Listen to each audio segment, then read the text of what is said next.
how do you combat these high lead costs in today's market? How do we get it to where when people are given a choice between a different company and ours, they choose ours? Every business in the world that's successful, they're never like, man, what's our customer gonna think?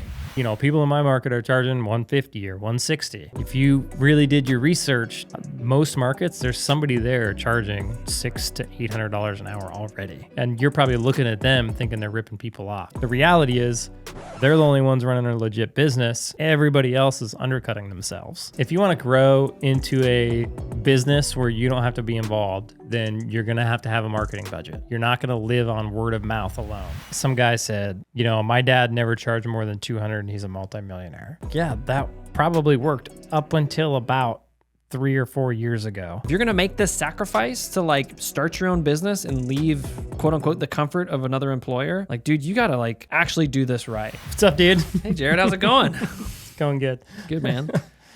Podcast beginnings will never be not funny. Yeah, they'll always be hilarious. They're just a funny thing. I wonder if there'll be a point where we like just keep making it funny because it's always been funny. Like, it's not even honestly funny. We're just like, ha ha. No, I doubt it. Yeah, me too. What's going on, man? How's your week? Dude, so I don't remember what I just did to you before this podcast that made me think of this, but I used to work with this. We used to do a lot of utility repairs in the summer times. And so in Alaska, you got a short summer, long winter. Winter, you can't do any outside construction. So you have to get it all done in this short summer, right? And what do you mean short? Like, some context here. What does that mean? I don't know. What do we got? Like 4 months of actual like construction time outside. Yeah, I guess so. Did you work all night in the daylight? Is that how those shifts were structured, or was it still just like... we just work like 610s, 612s. Sure, but there wasn't like another crew that would come on and work through the night? Gotcha. No. Nope. Never had the need for that. It's not like road work style? No, usually it's like you're working on a building, and so you get the building enclosed, and then all winter you work on the inside of the building. Yeah, makes sense. Typically. And then usually into the next summer, they're like coming back and paving the parking lots and that kind of stuff. Right. Yep. Gotcha. What a pain. Yeah. But so I used to do a lot of utility repairs, which is on the military bases.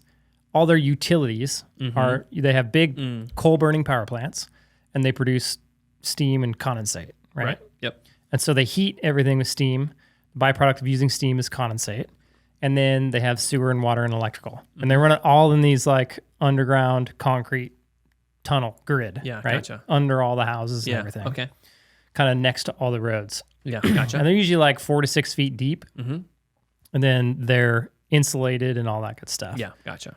And we were going, it's all old, right? So we were going, we would go in every year and replace a section of it. And by the time you got done replacing the last section, you had to go back and replace the first section. It was like a 32-year cycle, right? So Sounds super boring.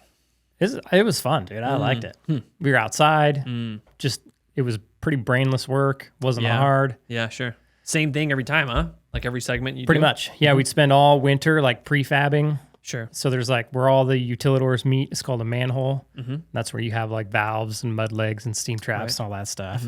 And so we'd prefab all those, all the big anchors, and then going like down the utilidor, we'd have racks that everything would sit in. So we'd prefab all the racks. Gotcha. So then when we got there, they'd dig them up, pull the lids off.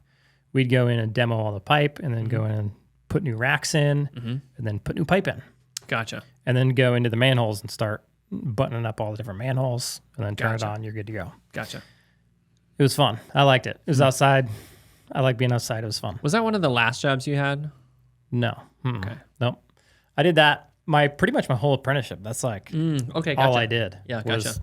utilidors. And then when I turned out, the contractor I was working for, they lost their like preferred contractor status on base, and so they weren't allowed to bid on them anymore for the next 7 years. Oh wow. Yeah.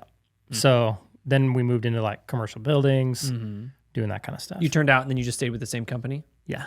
Gotcha. Yeah, for far too long. That's right. That's right. You were too loyal long. to them. You're like, this is cool. This is how I roll. I'm going to die at this company. And then you're like, wait a second. There's other things This isn't as cool as I thought it was. I don't think I want to die at this company. Okay, but I used to work with this really old guy. He was an excavator operator. So the way we would swing pipe into the utilidor, because it's usually down like 4 or 6 feet. Yeah. And so we'd slope the ditch down to the utilidor, and there'd be an excavator sitting up top. And he would swing his excavator around, and we'd sling up a piece of pipe to the back of his bucket, and he would sling it down into the utilitor.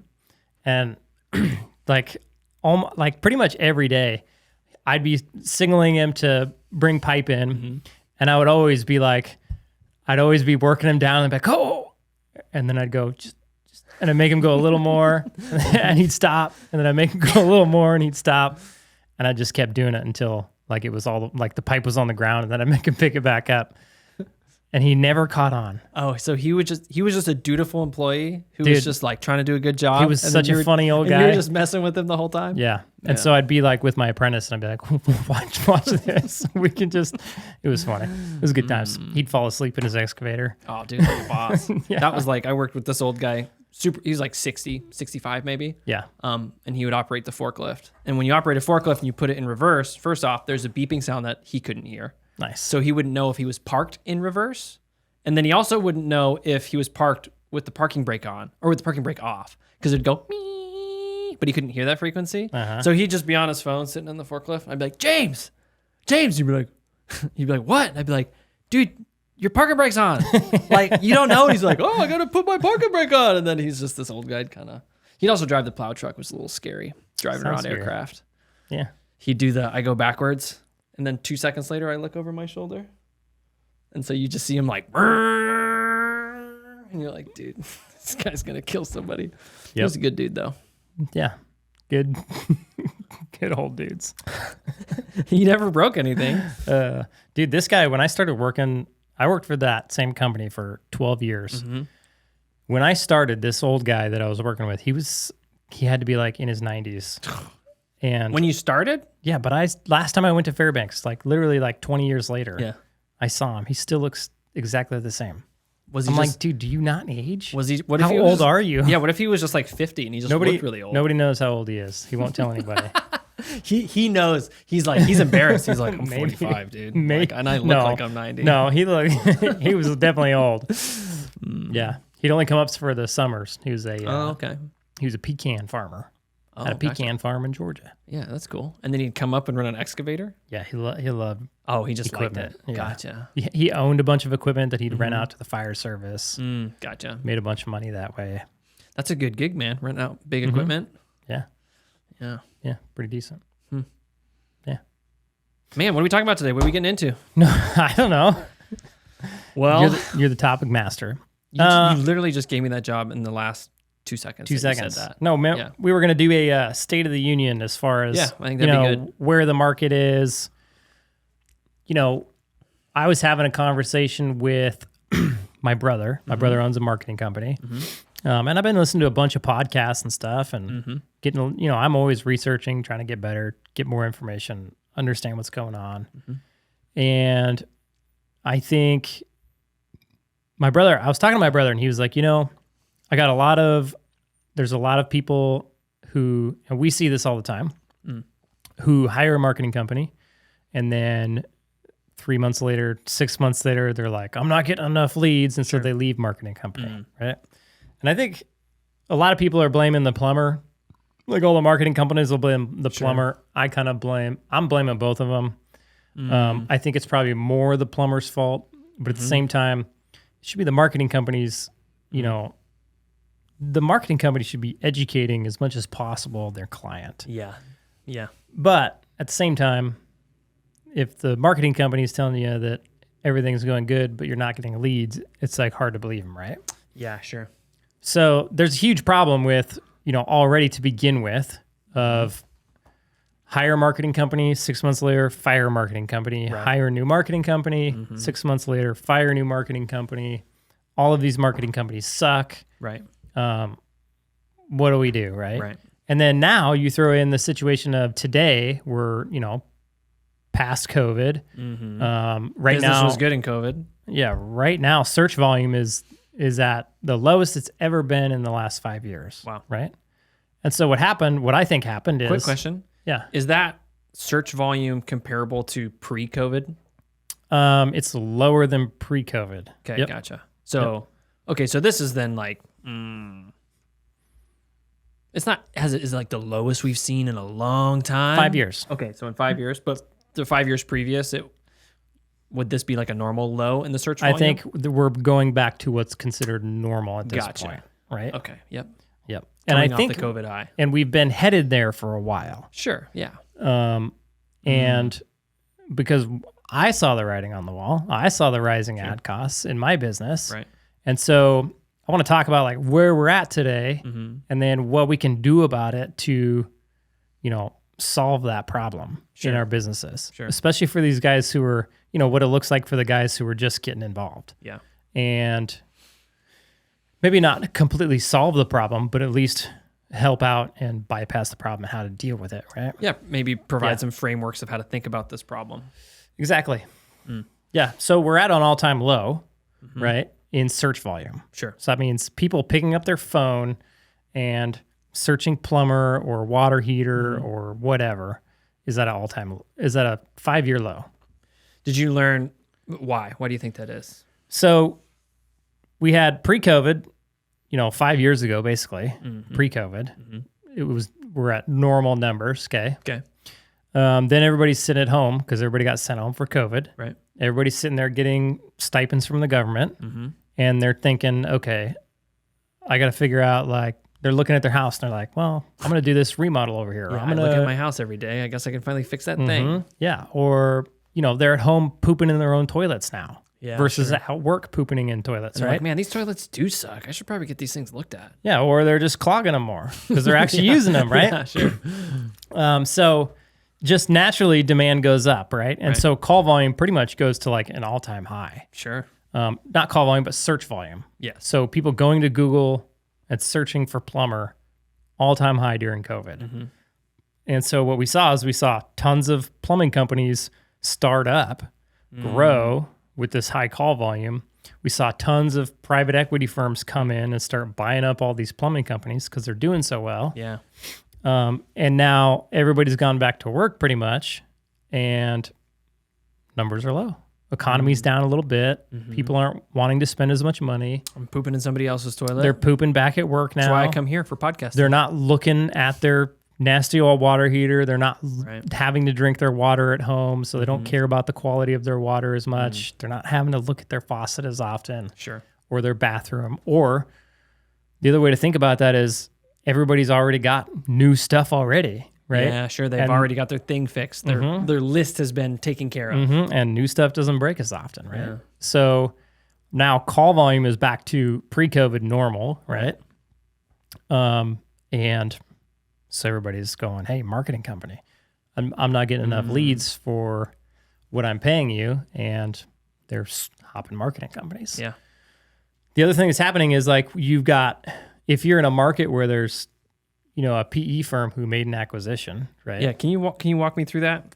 What do you mean? Like define PE firm and why I should care. Like I got a buddy who grew his business, sold it for $9 million, grew it in a few years during COVID, really the tail end of COVID, he grew it. And he got bought out by a private equity firm. Gotcha. So that's a firm that literally just goes around and buys businesses. Gotcha. And so he was in an area where there was a private equity firm that already owned a couple companies around him. Okay. And they wanted to get into the market that he was in, and he had that market. So they just came in and made him a really good offer and scooped him up. What's the advantage of the private equity firm like getting into these other markets? Like they just make more money for their shareholders or whatever? Yeah, so they're investors, I suppose. Yeah, they're typically going in. They're going in, and they're like, if they buy 4 businesses all in one area and then lump them under one roof, then and they can. And that roof is the private equity firm. Yeah. Okay. Or it could be like a holding company. Sure. Right. Sure. Like an that LLC. the private equity firm owns. Right. Okay. Gotcha. So then, number one, that company's worth way more, so their net worth went up. Right. They can borrow more money. And whatever. It's worth more just because it's bundled together? Yeah, because it has higher revenue. So higher revenue, higher profit dollar amounts, right? Yep. Higher EBITDA. Yep. And so now it's naturally worth a higher multiple. Yeah, because instead of having one company that's doing $1 million, now they have, air quotes everybody, one company that's actually like 4 or 5 different plumbing companies that's doing $10 million, we'll just say. Yeah, with maybe $3 million in EBITDA, right? Right, gotcha. Yeah. Okay. Yep. And so that company will sell for like $30 million. Right. And they may have gone back and bought all 4 of those companies for $5 million a piece or whatever. Right? Gotcha. So they have a $10 million upside. Yeah. In that instance. Do those private equity firms, do they go and like rebrand these companies or anything like that? Or are they just trying to buy companies and hold them until they can buy more companies in the area? I don't really know. I'm not an expert in this game, but I know there's companies that do both. There's private equity that comes in and they run separate brands. There's private equity groups that come in and they rebrand everything. So yeah, there's both. Hey, if you want to take your plumbing business to the next level, you're going to want to join our coaching program over at Wealthy Plumber, where you can get everything you need to grow a multi-million-dollar plumbing company, including pricing calculators, SOPs, email campaigns, and the whole 9 yards. If you want to check it out, go to wealthyplumber.com. That is wealthyplumber.com. I guess it just depends on the goal of the private equity company. Yeah. Yep. And really, I think it boils down to what their expertise. Sure. Yeah. And there's companies that come in and they'll like strategically buy, lump together, and then resell. Sure. And they're just making money that way. And they resell to another private equity firm? Typically, yeah. And then there's companies that come in and they just buy and hold. Sure. So they might be buying up like, $5 million companies around the nation, and they maybe expertise in growing them to $10 million companies, and then they hold. Gotcha. And the way they're making their money is because they're buying a company that's doing $5 million in revenue. Maybe they're doing $1 million, $1.5 million in EBITDA, and then they're buying them in good markets where they can then grow them to a $10 million company, and now they're doing $10 million and $3 to $4 million in EBITDA, and so they've just doubled the value of the business by growing it. Right? Yeah, I understand. Yeah. So let's break down EBITDA. EBITDA is, it's basically just how much money your business really makes. Sure. In layman's terms, right? Why is sometimes that unfamiliar term to people in the business world? Like you have a business. In your example, when was the first time you heard of EBITDA? Like that term being used? When I read the book Built to Sell. Gotcha. But nobody which is a great book, by the way. If everybody should go read Built to Sell. Excellent. Yeah. Okay, cool. But yeah, I talked about EBITDA. It's basically when you go to sell, it's like your business, when you own it, pays a bunch of your personal expenses, plus it pays you. Sure. And so when you go to sell, they need to have an accurate picture of like how much money the business actually makes. Like out of all the expenses, you basically take how much money the revenue that the business comes in, and you subtract, you take the profits, and then you add on to the profit margins everything that the business pays for you. So your EBITDA will be typically higher than just your raw profit? Yeah, typically. Okay. Yep. Yeah. Okay. And they'll usually go in and do an analysis and figure out exactly what your EBITDA is, and then give you an offer. Yeah. And not everybody calculates it the same either. Interesting. Yeah. Yeah. So it's like some people, like if you've got a coach, for instance, some like holding companies will leave that in there.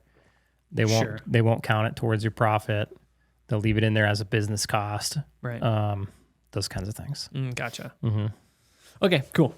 That makes sense. Yeah. It's good to know. I just don't think, because I didn't hear that term until you brought it up, and I was like, that's a fun term, but it's an acronym too. So it's not a word, it's an acronym. Yep. I don't remember what it stands for, but yeah, I think it's EBIT. EBITDA. Yeah. Yep. EBITDA. Yeah, so you've got that's like part of the problem now is you've got these private equity firms. Like if you were to go try to start up a business, or you have a business currently in an area where private equity came in and they bought 4 businesses in your market, and they're backed by a ton of money because they're backed by essentially investor dollars, right?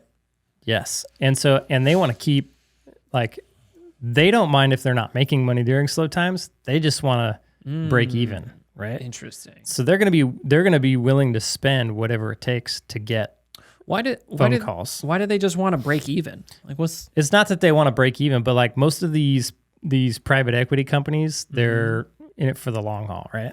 Oh, so they're just seeing this as a cycle in the market. It's just a cycle in the market. Gotcha. They know they just got to get through the cycle. But for them to get through the cycle, they got tons of money that they're backed by. So it's not a big deal, right? Because they can probably go to their investors and be like, hey, this is a low cycle. You need to give me more money so that we can cover costs, but I can still promise you X amount of return on the money you give me. I don't know if they go and get more money or if they just have money available, right? Yeah, sure. Yeah. Yeah, for them to pay extra for the search volume is no big deal. Yeah, it's just part of the game. Yeah, and so because the way that's working is like with Google AdWords, all those kinds of things, you've got a limited number of searches, right? And so right now, the amount of searches is down. Right. Historical low for the last 5 years. And there's more players in the game. So 5 years ago, there were less players. Now there's the same search volume, but more people trying to buy those searches. Yes, right? because out of COVID, lots of people started their own business and they did okay. So their business is still here. So there's just more businesses vying for less available material. Yep. And it's just a cycle. Like what's going to ultimately happen is the businesses that didn't really start up and grow like a really legit business and just relied on pay-per-click, they're going to go out of business. Sure. If they don't pivot. And that's going to happen. There's going to be quite a few of them that do that, that end up just tanking, and then it just opens up more space in the market. Yeah. Can you know if you have a PE firm in your market?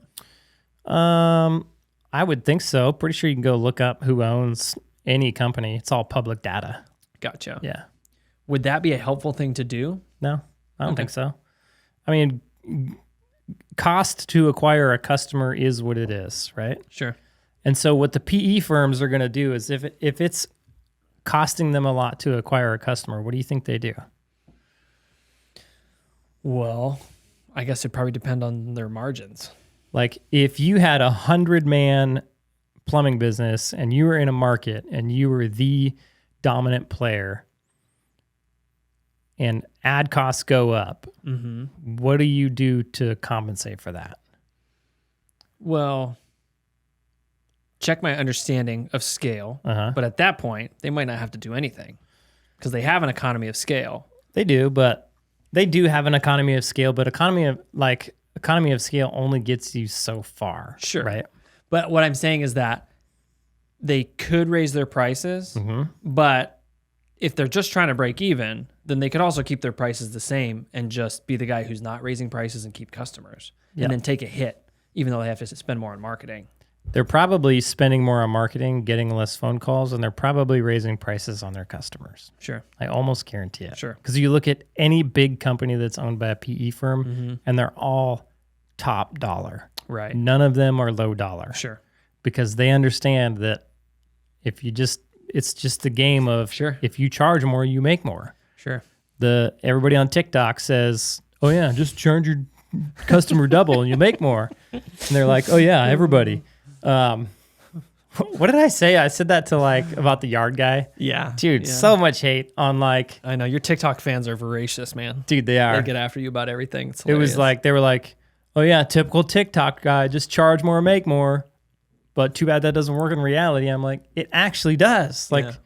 That's just how it works. Right. If you charge double, you can serve half the amount of people. Yeah. So yeah. Nope. Too good to be true. So they're going in and they're just willing to pay more for a lead. Yeah. Right. Well, and I guess because they have economy of scale, if they increase their prices and they lose certain customers, they're like, it's fine. Yeah. Like those customers that they lose aren't like making it or breaking it for them in that moment. Nope. Yeah. Doesn't matter. Yeah. And the thing with the PE firm is that, they're going to have a hard time going and doing the things that a small plumbing company can do. Sure. So they're going to have a hard time going in and doing boots on the ground, guerrilla marketing, getting real active on social media because they don't have a business owner who can be like, okay, this is all getting crazy. Yeah. I'm going to make this work. Right. Yeah. They don't have that in their business. Because typically, are you saying that it's a number of small businesses controlled by a PE firm?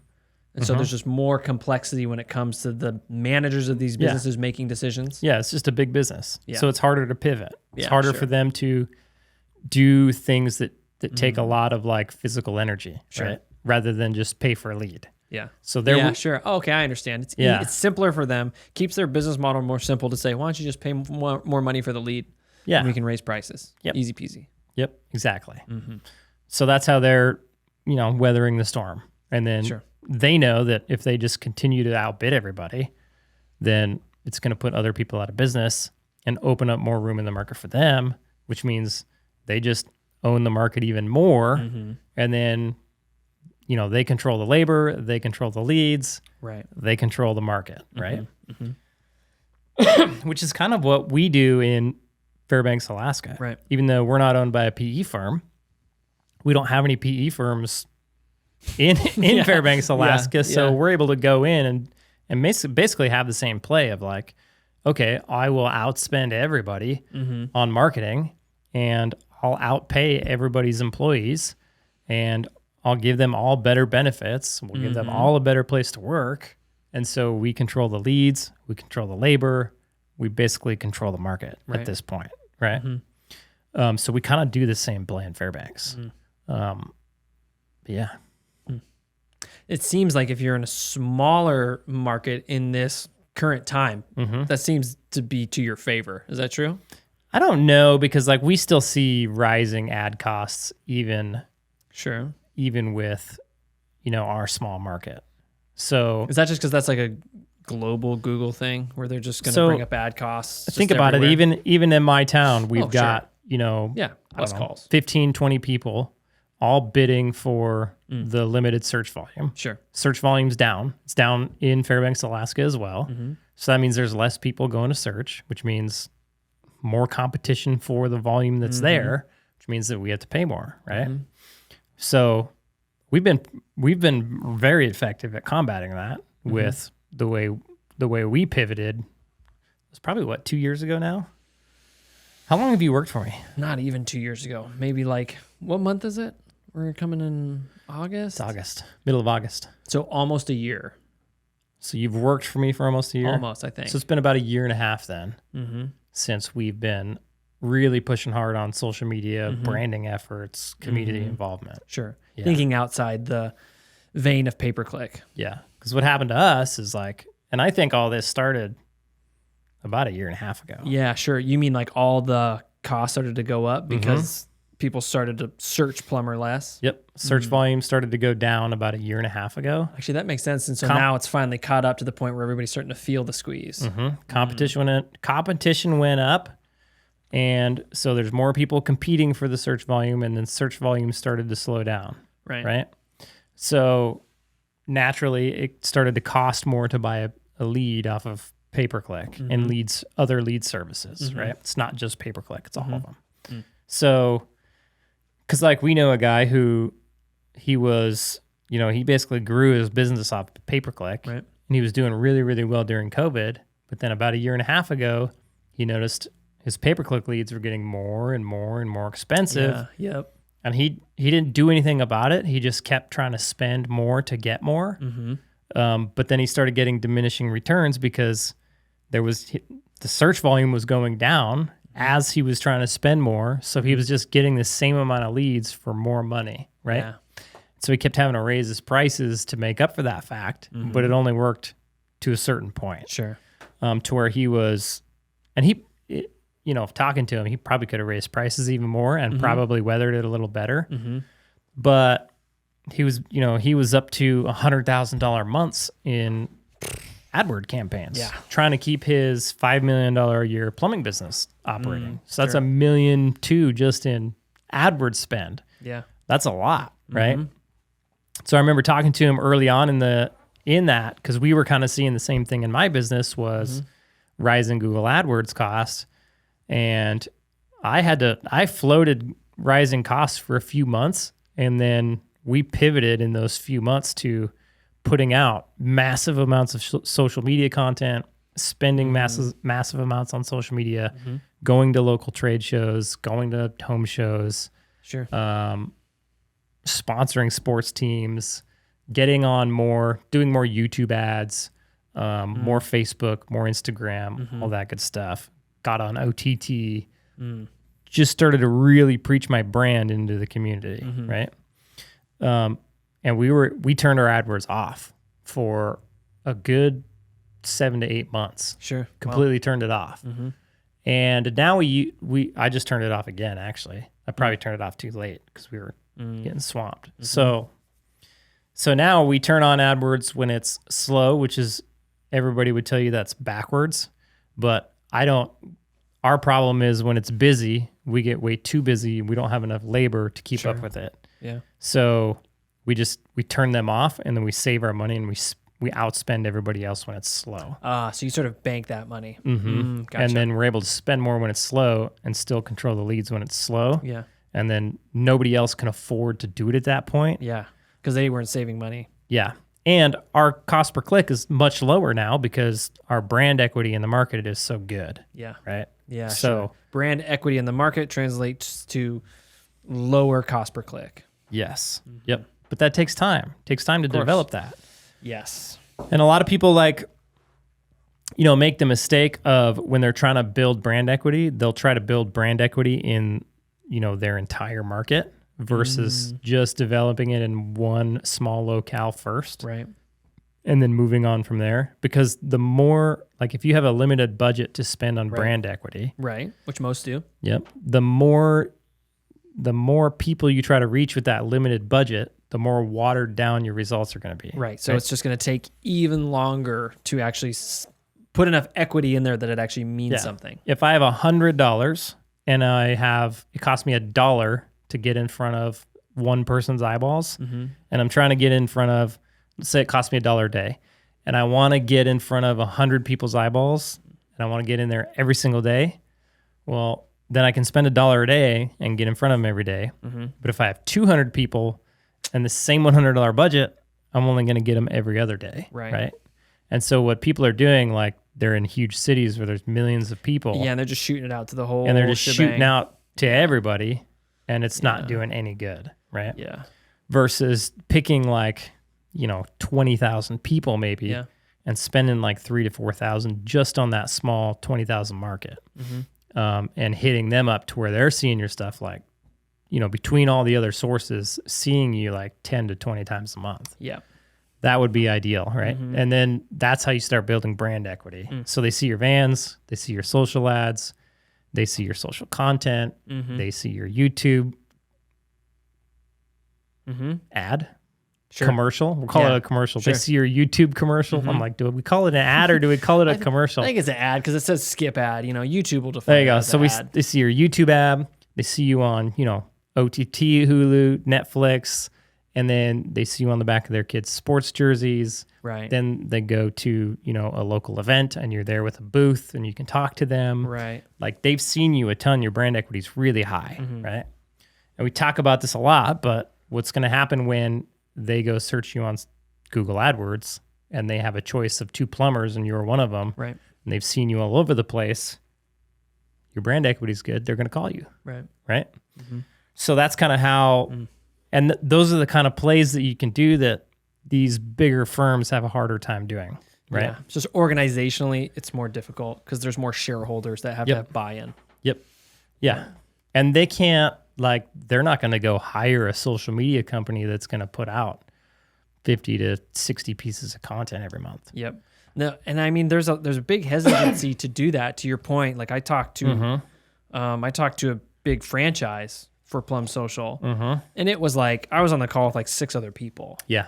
And I could just tell that it was too much of a stretch for them. Yeah. Because they're just man, this is there's too much at stake in their minds because they're thinking our brand reputation as a franchise is this, and how we do it, it's geared towards, we need to get in front of people, but entertaining them is really important. Yeah. And so I could tell that there was just we can't control this well enough. Yep. So they didn't move on it, which I didn't expect them to. Yep. And because again, when you get that many people to make a decision, we got 6 different people. Yeah. And there's not an obvious hey, pay me this and I'll get you this in return. And that, right? and again, it seems to me that because the results for pay-per-click have been really good through COVID, that everybody's conditioned that advertising exists as I pay you this and you get me this. Yep. And this is the relationship that we have. Yep. And if we don't have this relationship that's satisfactory, then somebody's at fault. Yep. And it's probably you, the marketing company, who aren't delivering. Yep. And so there's this false sense of a relationship because everybody's, not everybody, but most, not even about most, but all these companies you started in COVID, they have a beautiful perception of the power of pay-per-click and advertising and direct response advertising. Yep. Because they came in when it was great. Yep. Man, this is awesome. It's kind of like if you, moved into an area with no traffic, and then suddenly there's traffic. You're like, what's going on? Suddenly there's traffic. It's like, dude, you came here when there was no traffic.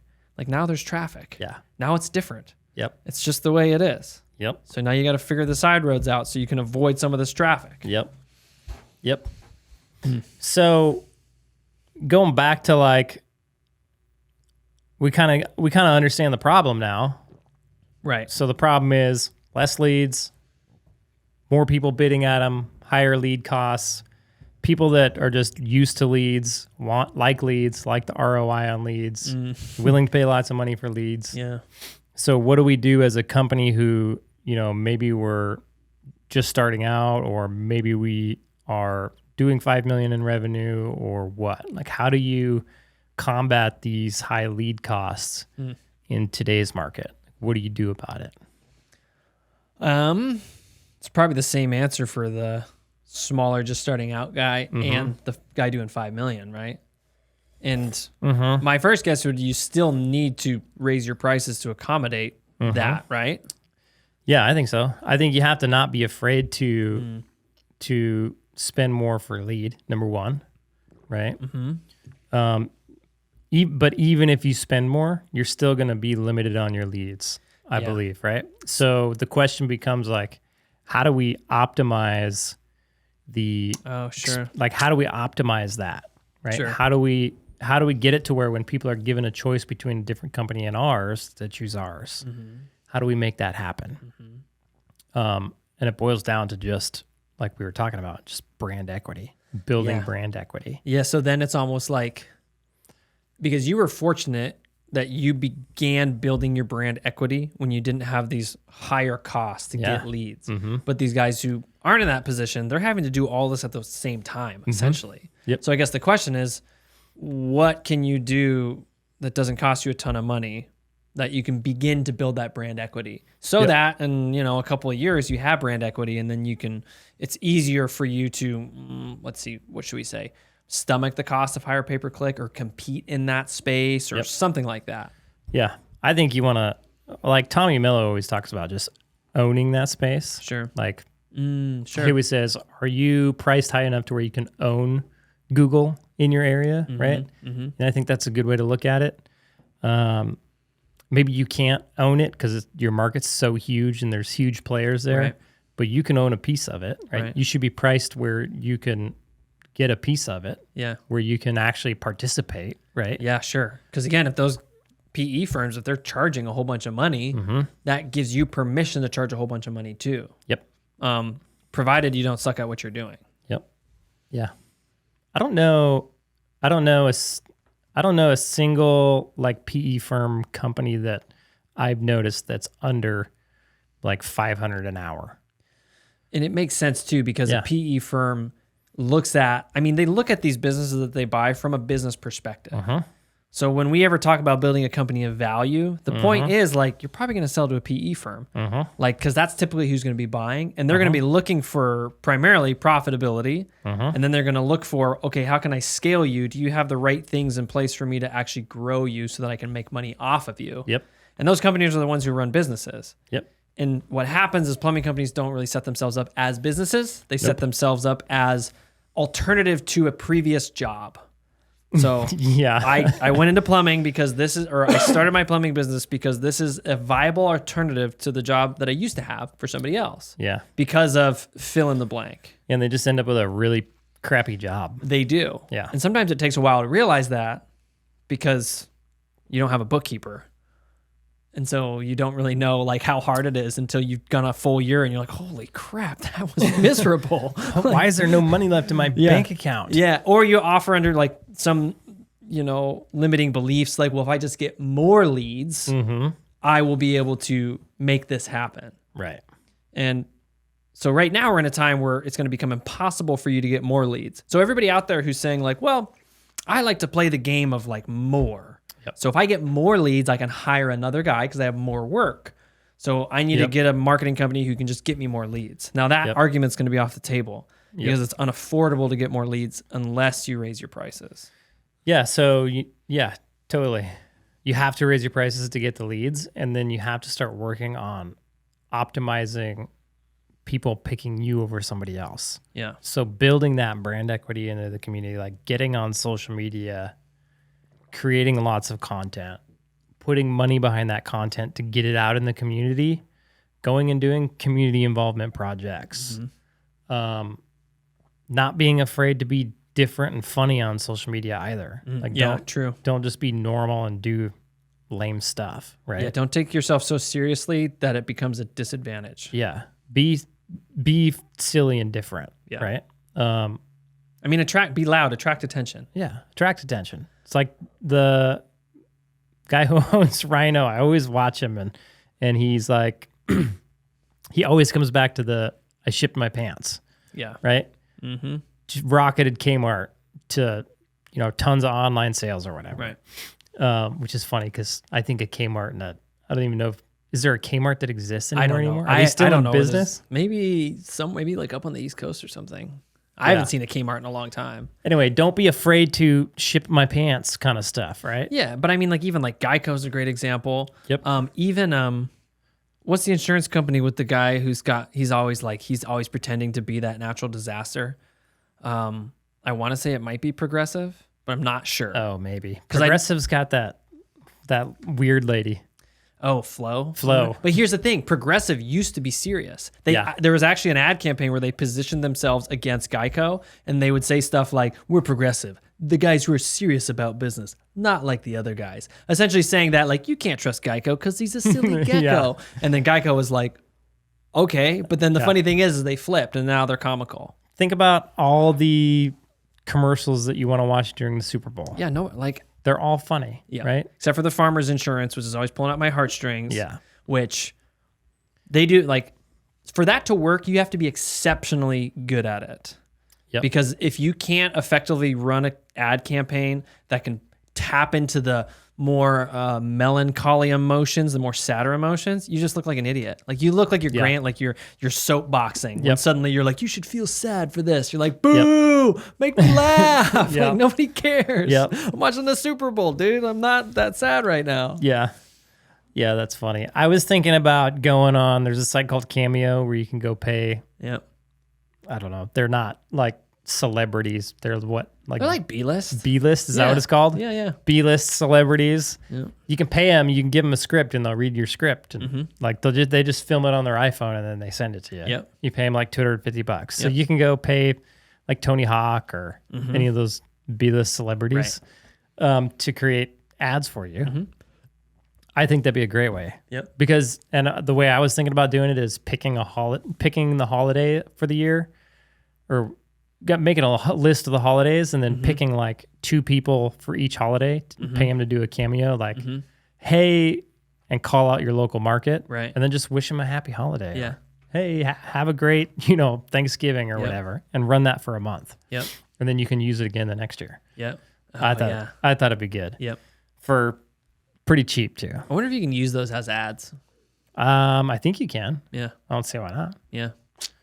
Pretty sure you can.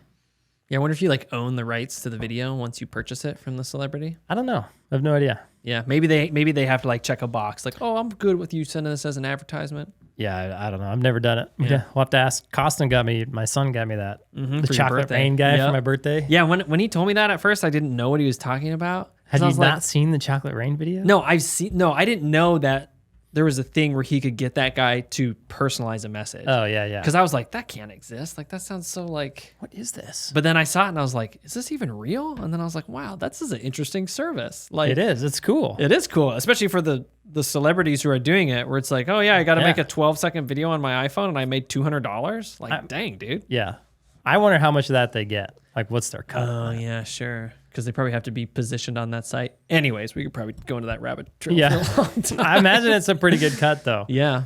I bet. But even still, because it can pencil so well, again, 12 seconds of your time to read a script, you don't even have to do it very well. No. Because like you as the guy who's purchasing is be like, dude, I got this guy. Yeah. And it's even funny he messed it up. Yeah, like I'd be stoked to have Tony Hawk. Yeah. Saying like, what's up, Jared? Yeah. Do a kickflip for me on your birthday, you know? Yeah, it'd be cool. Yeah. Anyway, go on social media. Don't be scared to do that stuff, right? Yeah. Actively work on building your brand in the community. Is it going to be hard? Is it going to take a lot of work? Yes. Yeah. But is it going to be worth it? Absolutely. Or maybe not even worth it isn't the right term. Probably necessary is probably a better term. Is it necessary? Absolutely. Because like, think about it if you don't. Because if you don't do those things. If you don't do those things, you're just going to be relying on rising lead costs until they go back down. Yeah. Which they're probably going to go back down. Sure. Because people aren't going to invest in their brand. They're not going to build their branded equity, and they're going to get stuck in a bad spot. Yeah. Where they have super high lead costs and still not enough work, and they're not making enough money and can't pay their bills. And really, when you think about investing in your brand, like you have to think about it in the next like 5-year cycle. So that in 5 years, when you start to see, as you say, the lead costs go down, you're already positioned favorably because you're building that brand equity. Yep. And then further along down the road, when costs go back up, you're like, dude, I'm already in my market. Like I've moved on from this as like a problem that's going to break my business. And now I've moved on to different problems. Yeah. Like you can take like Gettle, for instance. They solely focus on brand equity. Like the only pay-per-click he pays for is his name, right? Oh, yeah, sure. So he's not feeling it. Yeah. He doesn't care, right? Yeah. And that's because he's been in the game long enough. He's like, you know what? If I just build good enough brand equity, I don't need pay-per-click. Yeah. You can cut out the middleman. And even, with my business, we see that even. We don't need pay-per-click all year long. We only use it for a short season. Because our brand equity is so high, right? Our call volume is naturally just high. The only thing I don't turn off is paying for my name. Yeah. So if somebody searches my name, they can see my ad, they see my GMB, they see my map pack, see as much of me as possible because I want them to call me, right? So yeah, build your brand equity. But the other thing you can do is like, we did a whole episode on, making more money with less leads. Yeah, optimizing every call. Optimize every single call. And not just on a technician level, optimize on a CSR level, right? If leads are down and you're getting phone calls and you're letting phone calls slip away, then you are spending money on a lead that you're not acquiring, right? Yeah, totally. So dig into your CSR department and get those people booking jobs, right? Because I've listened to tons of phone calls. My brother listens to phone calls all day long. And he'll get people calling. He'll be listening to phone calls of people going, hey, is this so-and-so company? And the CSR is like, oh, nope, sorry, click. Try to turn, take the time to put a process in place and a script in place to turn those into book jobs. Because you likely paid for that lead, right? Yeah, you did, because that phone rang and somebody answered it. And, there you go. Yeah, exactly. So it's not the marketing companies, which is not Google's fault that you didn't convert. No, not at all. They said, I led them to your door and you turned them away.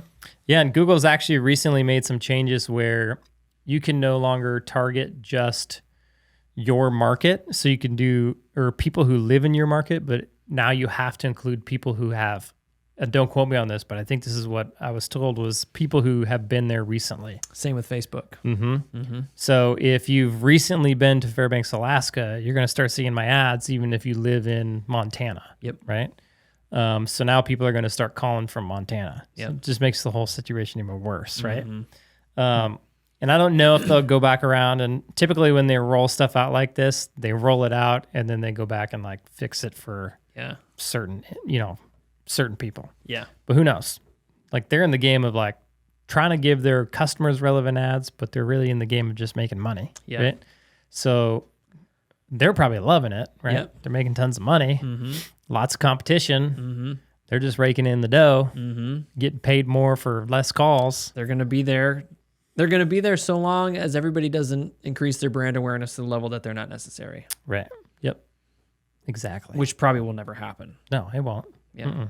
No, because it's not like you should go in and shut off pay-per-click. That would, to me, that would be a bad idea. I would raise prices and be willing to pay more for a lead. Yeah, sure. And still use pay-per-click, but not solely rely on it, or not solely rely on lead generation. Yeah. Start relying on lead generation and brand equity, and then start getting really serious about optimizing your call center. So people call into your business, getting those things into book calls, super important. And then on the back end of that, start optimizing when you're actually at their house of, okay, how do I make a super happy customer and make the maximum amount of money I can every time I go to their house? And how do I retain them as a customer, right? So even as far as like putting memberships in place, that's going to help you weather high lead costs, low lead volume. Dude, 100 memberships are so important for that, because that is a low, what should I say? On the business, it requires barely anything. So memberships become a little bit of a problem at scale. Like we're starting to run into this with my business. And I've heard people say it in the past. I've heard people like Ken Goodrich say it in the past. Sure.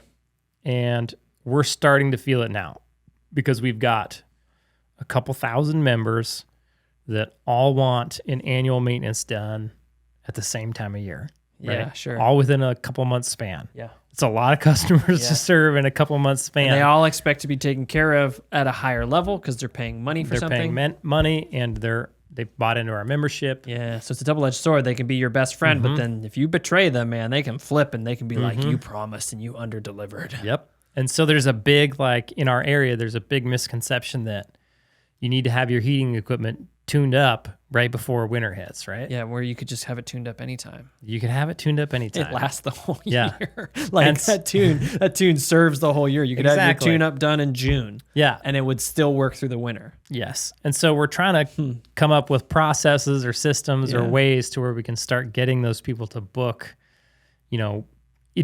during our slow season, right? Could you just outbound book them? Could you be like, hey, I'm servicing your boiler right now. I got you on the schedule for Tuesday. You could. I don't know if it'll work out too well. But then, I think what we're going to do is whenever we sell a membership now, part of our process is we're going to book them that boiler tune, right? Or whenever they book for in this 3-month time span, we're going to say, hey, you're booking during the busiest time of year. We can't get to you for another 2 weeks. Let's book you in our next available slot, but so you don't have to do this again next year. Yeah. Would you like to get booked in April, which is typically our slow time? Yeah. Where we're not as busy and we can get to you a lot faster. We won't be as rushed at your house. We can do a better job on your equipment. And we can book that appointment right now. Yeah. And then we will remind you, a month before, a week before, the day before, when we're on your way to your house. And then we can actually get there on time, on schedule, get it done, right? Yeah, that sounds like something that if you had that, if hindsight being 2020, if you had that process built in when you started your membership day one, then you would have avoided this problem, because then you would have had 2,000 appointments essentially pre-booked spread throughout the year. Yeah. Instead when of I started my membership day one, I didn't have any processes. Yeah, you're in like, place. you want to be a member? So that was like the last thing on my mind, right? Well, because you wouldn't consider that because, well, there's tons of reasons why you couldn't consider it. You just don't know that problem until you face it. Right. Yep. Yeah. So, but if thinking about that, just in lead volumes down. So now we have all these memberships we're going and taking care of. And when a lead does come in, sometimes we can't get to it. Yeah. Right. So if we were to take those calls for membership maintenance and move them over to slow time, now it opens up time during busy season when calls are halfway decent to where we actually can go serve those leads, right? Yep. And then you have business in the slow time that can translate into serving the customer in other ways than just their boiler tune. Right. And so that effect, you're going to have more revenue in your business just by moving people around. Right? Yeah. And that's outside of the revenue. You get the consistent monthly revenue by having a membership. Yeah. Just give you money each month. Yeah. Quasi passively, air quotes. Yep. Yeah. I think we got close to 60 grand last month. Yeah. Just in memberships. Yeah. Which is, yeah. So on that topic really quick, when would you introduce memberships? As soon as I could. Gotcha. So as soon as I had software, as soon as I had Service Titan. Yeah. Cause I guess if you don't, you're tracking it like in a notebook, and that would be. I would not do that. And then you would have to call for payment every month, and it'd be super weird. Yeah. I would never do that. Don't do that. Just wait. And please do until not invoice anybody something. Just wait until you have a service titan and then start a membership. Yeah. That's what I would do. Yeah, but it's cool because that's a cool carrot to think about because, if I get to this point where I can have memberships, I can start bringing in income that is outside me going to somebody's house. Yep. To me, that sounds incredibly valuable because the more stable income you have, Yep. like one, it's better for you as a business, but then when you present yourself as a valuable company to a PE firm, if you want to sell or whatever, you can be like, and check out all this quote unquote passive income that's happening. I don't know that they care about the passive income because I don't think it's technically truly passive. It's not. There's not really any passive income, right? Because those members also present a liability, as you say. Right. But what it is it's customer, like those are customers that are bought into your company, Sure. right? That's proof of, that's like really good customer retention. Sure. So like out of those 2,000 customers, if there's a problem, they're not going to Google, they're going to call you. Yeah. They're not going to go, you're not going to have to pay pay-per-click to give you a lead for those people that already bought your membership, right? Yep. Because they already know, I got a membership with this company, and if I call them, I get 10% off. Sure, and priority and scheduling, they always all that take kind of stuff. good care of me, so that's who I'm going to call. I'm not going to call this other company and not know what I'm going to get when I'm paying for a membership for this company, right? And that's really the beauty of a membership. Can we talk about like how you would... So what happens if on the schedule you have somebody who's a non-member scheduled and then a member calls in with something to do? Like what is your preferred move in that moment? We're on the topic of optimizing the call, you know? So we always look at, you can optimize your schedule as well, which you should be doing regardless, but now especially, right? Right. Because if leads are expensive, work is slower, then to produce revenue, you have to optimize in every way possible. Right. So you can optimize your schedule by going, okay, looking at, you got 2 calls, you got a limited amount of time on your schedule, right? And if you've got 2 calls that you can go to, I would go to the one that makes the most money first. If you offer priority scheduling for your members, then you need to honor your priority scheduling. Right. But it doesn't mean that you can't go to the one that's going to make you more money first. It just means that it has to be okay with the member. Yeah. Hey, do you mind if we get there, between 2 and 4 rather than 8 and 10? No, that's fine. Okay, cool. So then it just requires a conversation. Now we can go to the more, the one that's likely to make us more money. Yeah. And make sure that we get that one taken care of so that we can make the money on that job. And then we go to the member, right? Okay, here's sort of a sidebar question. In your experience, how, like, I don't know if you're gonna be able to answer this, but like, I'll just ask it. What percentage of these companies who are sort of bemoaning the marketing company, how many of them have a CSR? I have no idea. No clue. Because again, it's like if you don't have a CSR, like optimizing that call is going to be very difficult. Oh yeah. Because imagine you as the plumbing business owner having to call these people to optimize your own schedule. And like having the time, the headspace, the emotional space to like maneuver these potentially difficult conversations. Yeah, not going to happen. Yeah, so if you're booking 1 to 2 calls every day, just hire a CSR. You will make more money than what the CSR costs you to answer your calls and run your schedule. Yeah. Right. That'd be one way for like somebody who's just getting going to optimize a part of his business. Right. Yeah. And that could be counterintuitive in our current, following our sort of state of the market address. Right. Where it's like, well, I don't want to add expenses, Jared, because things are getting more expensive. It's expensive. And it's not that you can't grow your business right now. It's not that you can't, do better in your business or add expenses and grow. It's just that you have to actually grow a good business right now. Whereas yeah, sure. You can't get by with a fake business. You can't get by with a fake business right now. So like during COVID, you could get by with a fake business, right? Sure, because demand was so high. Anybody demand with was so high. Tool belt and a cool looking bolt. Hop on pay-per-click, get fairly cheap leads, tons of them, and go do some work. If you're priced properly, you'd be able to grow a business, right? Yeah. But now it's it's sure. just a little bit different story. It's a little more back to normal, right? It's not the end of the world. It's not like we're all gonna die. It's not. It's not that you can't succeed right now. It's just that you have to be willing to do normal business stuff, right? Yeah, you can't have a job and be successful. Yeah. Yeah. Normal people, normal businesses have to invest in their brand. They have to invest in doing a good job for their customer. They have to invest in good branding. They have to diversify their marketing. They have to do those things. They'd have to be comfortable with raising their prices too. Have to be comfortable with raising your prices. Have to be comfortable with hiring people to do things that optimize your business further. Like that's all just normal stuff, right? Every business in the world that's successful is comfortable with those things. Yep.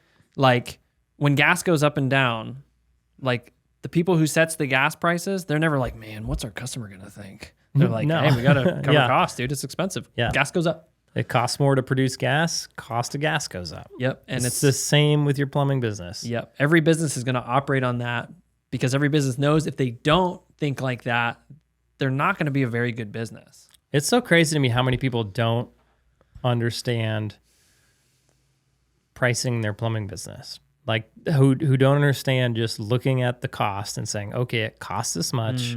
This is like core business knowledge. It costs me this much to produce this cup. This is the cheapest I can produce it right now.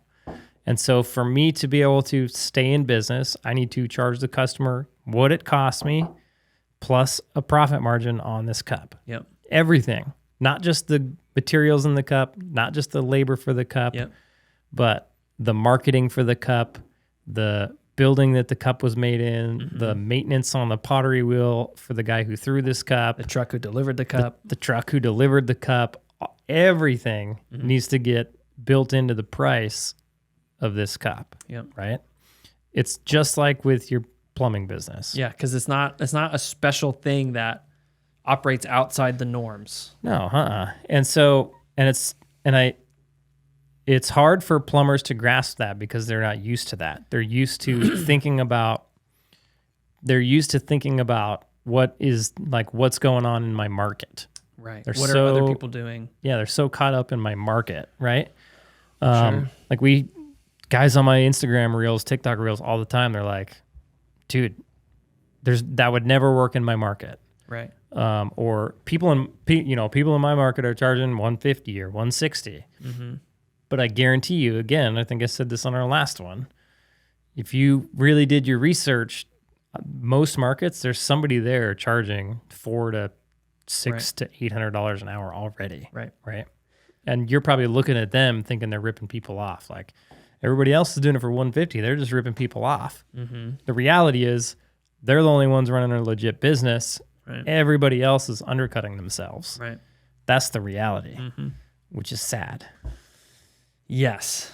And I mean, really, like, because I know you always, like, on your reels and your content, it's like, hey, you should be at least $400 an hour. Yeah. And like, if it was feasible to run your plumbing company with a 30% profit margin at $200 an hour, then go you would for be it. like, you'd be at $200 an hour. Yeah. But the reality is that isn't true. It's literally just not feasible right now. Like you take the cost of running a plumbing business. If you pay your plumbers, $60,000 a year, we'll say $75,000 a year. It's probably fairly average around the United States. And you pay yourself $100,000 a year as a plumbing business owner. That seems very reasonable. You invest, $100 to $150,000 in marketing. You have a shop. You have 3 vans running around. You have insurances. You have gas. You have, all these costs. If you just add all those up, it's close to $1 million, right? To run your business for 1 year. If you're doing residential service and you're doing flat rate pricing, I think average tech bills out 50 to 60% of their labor. So if you have 3 guys running around, you got 3,000. It's just over 2,000 hours per guy. So there's 6,000 hours. And if they're 55% efficient, you've got roughly 3,400 hours. You do the math, it costs you $300 an hour or more just to run your plumbing business per billable hour, right? Then you add a profit margin on that. We shoot for 30, so we can discount our members 10%, and then end it to 20% minimum, right? You're at like $416 an hour last I checked. Right. It's just math. Yep. Nothing. You don't have to compare to any market or anything. You can just literally add up cost of doing your business and do that same math. And if you're honest with yourself on your costs, then you're going to end at 400 or more, right? Yep. And like, don't walk into that calculation being like, well, I got word of mouth, so I don't need the marketing budget, so we can cut that out. Yeah. Or I don't have vehicle expenses because I paid everything in cash, so we can cut that out. Yeah. Like, don't make that mistake, because that isn't going to set you up in a situation where you can actually grow your business so it's a real business. If you want to grow into a business where you don't have to be involved, then you're going to have a marketing budget. Right. All businesses at a certain point have a marketing budget. You're not going to live on word of mouth alone, right? You're going to have to do some sort of marketing. If nobody knows who you are, then nobody's going to do business with you, right? It doesn't matter. Yeah. Or if people only know who you are because they have a relationship with you, the business owner, then now you've just created a very short-term thing. Yeah, and you have to stay involved. Yeah. And like, even if you really want to stay involved, like, it's better for you, your customer, whoever is going to come into your company, that you build your business so you don't have to be involved.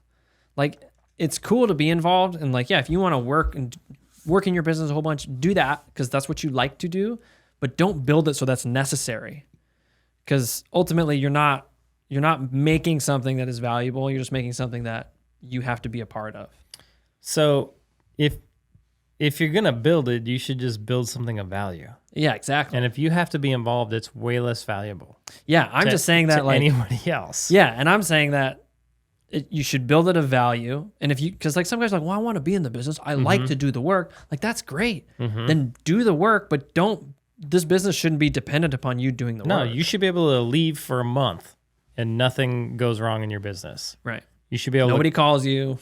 Yeah, you should be able to completely leave, turn off your phone, never check your email, and the business is fine. That should be everybody's goal with a business. But the sad reality is that most people don't even think that that's possible. It's such a foreign concept. Like, I remember I was following this guy, Michael Hyatt, and that was his big thing. I take a month-long vacation every single year. And he did it so that he could see what broke in his business, and so he could come back and fix it, right? But I remember thinking, like, there's no freaking way. Like, how do you leave for a month and nothing happens? But if you don't have a business that does that, then you're just like, your business owns you. You don't own your business, right? And that'd be like, that's terrible. Yeah, you might as like, again, that makes the argument stronger to just work for somebody else so that you can take time off and you don't have to bring your phone, or you don't have to like do all that kind of stuff or think about it or worry about it. Yeah. If your business owns you, then and it relies on you, then you have something that you can't sell.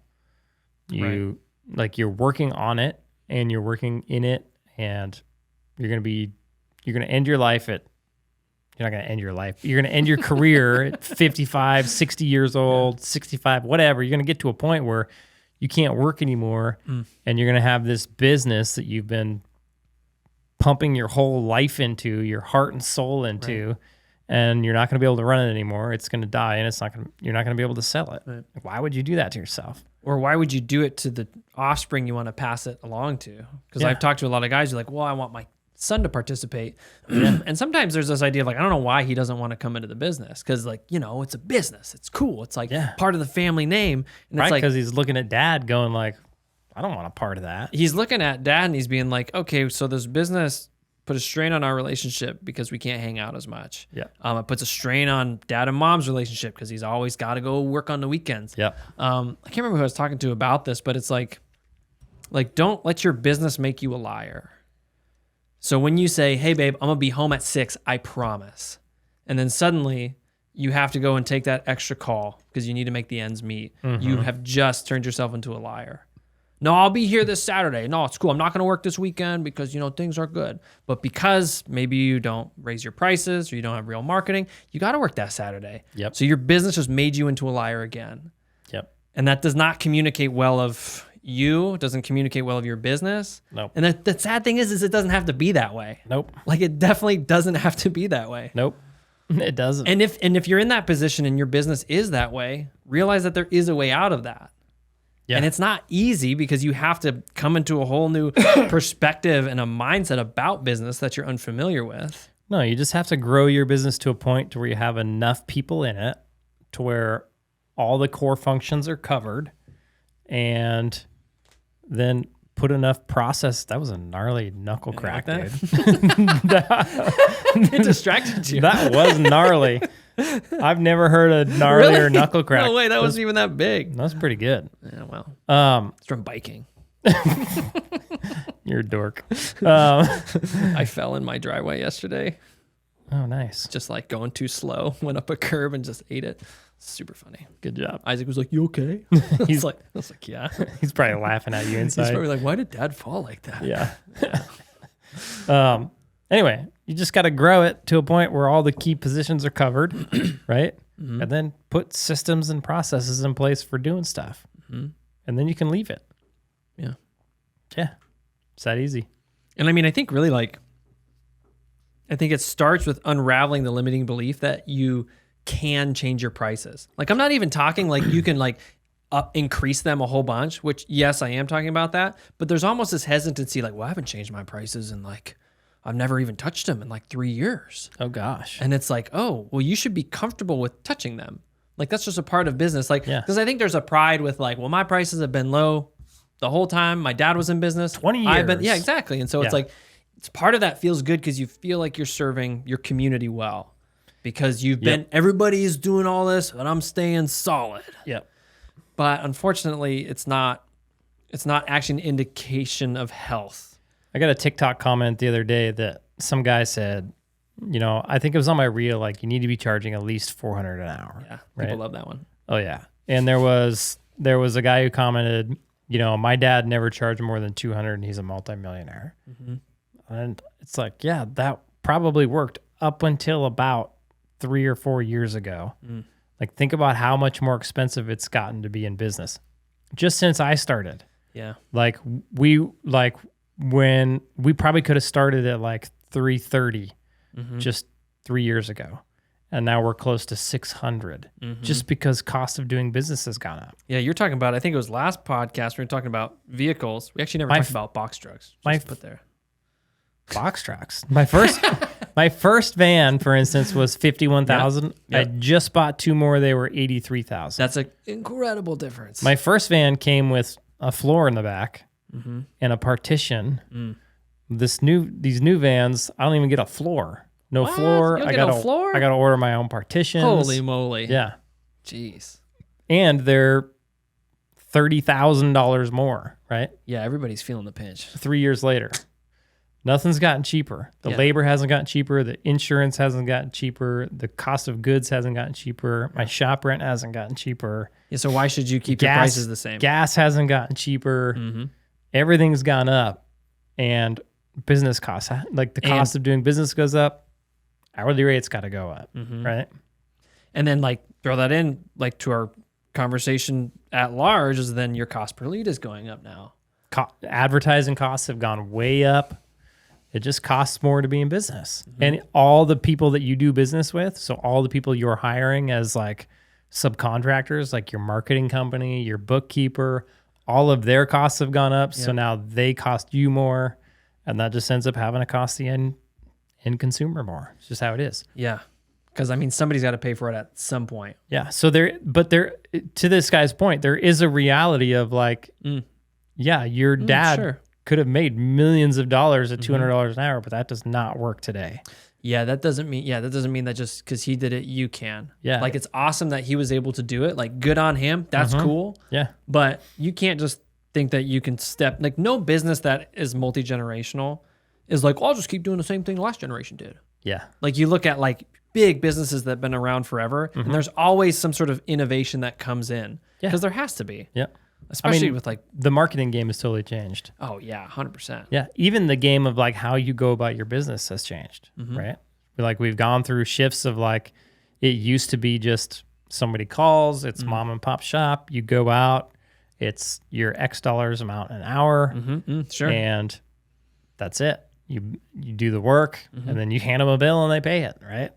And then as we saw like the success of like the auto mechanic industry, we started rolling that kind of stuff into the plumbing business. So now it's like, okay, if you want to have a successful plumbing business, then you got to be flat rate. And now there's software that you can use. And now there's training platforms, and there's, you know, all sorts of like new technologies and new ways of doing business. It's just constantly changing and constantly evolving, right? Yeah, that's a good thing to think about when you're talking about the software. Like me as a consumer of things, and also think about it, everybody. Everybody is way more of a consumer now than they were 5-10 years ago. The way people purchase has changed. Yeah, exactly. Right? So it's like if I can go on to a website and I don't have an Apple Pay option, I'm like, this is a pain. I gotta find my credit card now and like throw it in there. Where I can just. Do you actually use Apple Pay? Oh, dude, it's wonderful. Oh, that's weird. You should check it out. Like for you, I really should. because all I have to do is I have an Apple Pay. It's got my address. It's got all my billing information. I just go bing, bing, and then I don't gotta fill anything out. That's dangerous, dude. It's just like the Amazon buy now button, right? Do you have any money left over? I don't know. I don't check anymore. I just wing it, you know. My bank will let me know when I'm negative. But so my point is that if your service isn't moving towards that direction of like very simple like collection process, like you need to be like benchmarking yourself against the ease of use that we experience from these really big companies. Because man, if you can slide in there and be like, hey, guess what? When you want to pay for my service, yeah, Apple Pay's great. Oh yeah, you don't gotta like even now it's like if it's so funny, dude. It's like if somebody doesn't have like a tap thing, like at a gas station, I'm like, oh, there's no tap. I have to insert this and wait. Wait for it to read my chip. It's so dumb and it's so petty, but it's just like we get so used to the comfortable things that when we encounter a company that doesn't have it, like cash only is an example. How many times have you been pissed off at a cash only place when you're like, cash only? The toll booth the other day I ran into. I know. It's like, what the hell? I went to the toll booth and I had $100 bill on me, and that's all I had. I was like, I got 100, and she's like, well, that's fine, and I'm like, this is $2.75. Yeah. Like, why? They had to write me a ticket, and then I have to mail that in with a money order. Oh, dude. I was like, are you kidding me? So don't be like that. Like, if you're hesitant to like get software, because maybe I know it's intimidating. Like sometimes it's like a big package of stuff and you don't know how to use it. I mean, it's kind of the world we live in. Dude, totally. Like Amazon came in and changed the way that we do business. Yes. Changed the way the world wants to purchase stuff. Yep. Right? And now like you go to the grocery store, you got self-checkout stands. Yep. I went to a McDonald's in Chicago and there was no person taking orders. It was just this like thing you walk up to and you punch in your own order. Yep. We're used to it. And it's like, how fast can we make this happen? Yep. That McDonald's was super fast because they had like 30 things where you could go get your do your order, right?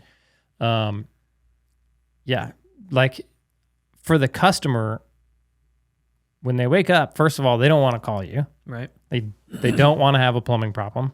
They hate having to call a plumber. It's the worst thing in the.